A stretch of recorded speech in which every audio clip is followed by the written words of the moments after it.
Hello everyone, నేను ఈరోజు మళ్ళీ లైకాలో చాక్లెట్ కునాఫా చాక్లెట్ ప్రిపేర్ చేస్తున్నానండి. దీనికోసము మనం ఫస్ట్ పిస్తాస్ తీసుకోవాలి, అలాగే సేమియాస్ తీసుకోవాలి. నేనైతే ఇక్కడ రోస్టెడ్ సేమియా తీసుకొని క్రష్ చేసి పెట్టుకున్నానండి. రోస్టెడ్ సేమియా ఎందుకు తీసుకున్నానంటే కొంచెం క్రిస్పీగా ఉంటుందని. సో దీన్ని మళ్ళీ బటర్ వేసి ఇంకొంచెం క్రిస్పీనెస్ యాడ్ చేయడానికి ఇంకొంచెం రోస్ట్ చేసుకుంటున్నానండి. సో మనం రోస్టెడ్ సేమియా తీసుకోవడం వల్ల దీనికి కునాఫా చాక్లెట్ కొంచెం కలర్ చేంజ్ వచ్చింది, బట్ నో ఇష్యూ. మనం వైట్ సేమియా తీసుకుంటే మనకి ఎగ్జాక్ట్ కునాఫా కలర్ వస్తుంది.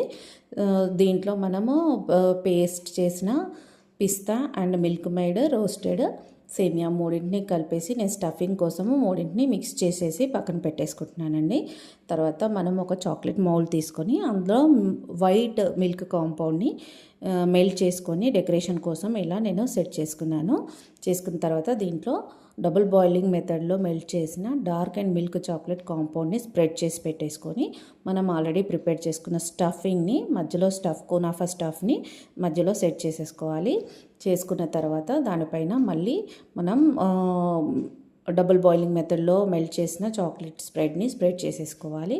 అన్నీ స్ప్రెడ్ చేసిన తర్వాత అన్ని మౌల్డ్స్లో ఫిల్ చేసిన తర్వాత ఇది ఫ్రిడ్జ్లో పెట్టేసుకొని ఒక 10 మినిట్స్ తర్వాత తీసుకొని చూసామంటే మన కునాఫా చాక్లెట్ రెడీ అయిపోయింది. చూడండి, మంచి టెక్స్చర్తో మంచి డెకరేషన్తో ఎంత బాగా వచ్చిందో. సో దీన్ని మధ్యలోకి బ్రేక్ చేసి చూస్తే మనకు మధ్యలో stuffed kunafa and out layer మొత్తం కంప్లీట్గా మంచి tasty and healthy home made chocolate ready, kunafa chocolate ready అయిపోయింది.